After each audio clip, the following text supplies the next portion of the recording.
চলুন আজকে আপনাদের সঙ্গে শেয়ার করি বাড়িতে কিভাবে সাম্বার মশলা তৈরি করবেন, তার সঙ্গে সাম্বার ডাল।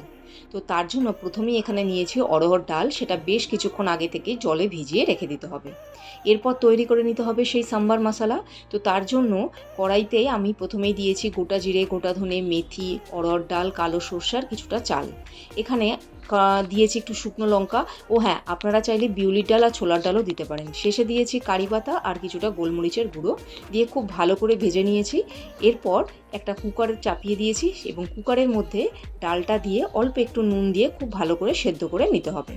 এখানে আমি যে সবজিগুলো ব্যবহার করেছি বলি, সজনে ডাঁটা, পেঁপে, কুমড়ো, বেগুন আর কিছুটা কারি পাতা নিয়েছি, তার সাথে কিছুটা তেঁতুল গোলা জলও রেখেছি। এরপর মিক্সির বাটির মধ্যে সমস্ত মশলাগুলোকে দিয়ে ওর মধ্যে একটু হলুদ আর কাশ্মীরি লঙ্কার গুঁড়ো দিয়ে খুব ভালো করে কিন্তু পেস্ট করে নিয়েছি। ব্যাস, ঘরে আমাদের তৈরি সাম্বার মশলা। এবার ডালে চলে যাচ্ছি। কড়াইয়ে চাপিয়ে দিয়েছি, তাতে দিয়েছি গোটা সর্ষে, শুকনো লঙ্কা, হিং আর কিছুটা কারি পাতা। তারপরেই দিয়ে দিয়েছি আমার এখানে কেটে রাখা সবজিগুলো। আপনারা চাইলে সবজিগুলো না ভেজে সরাসরি ডালেও সেদ্ধ করে নিতে পারেন। এরপর সবজি একটু ভাজা হলেই ডাল দিয়ে দিয়েছি। তার মধ্যে দিয়েছি অল্প একটু হলুদ আর পরিমাণ মতো নুন। আমি এখানে চিনির বদলে গুড় ব্যবহার করেছি। এরপরে যখনই দেখবেন সবজি একটু সেদ্ধ হয়ে এসছে, তৈরি করে রাখা সাম্বার মশলাটা দিয়ে দিতে হবে। খুব ভালো করে চেড়ে চেড়ে নিতে হবে।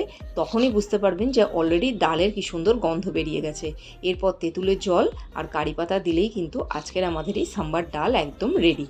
তো বাড়িতে অবশ্যই এই মশলাটা দিয়ে ডাল একবার খেয়ে দেখুন। অবশ্যই জানাতে ভুলবেন না কিন্তু কেমন লাগলো।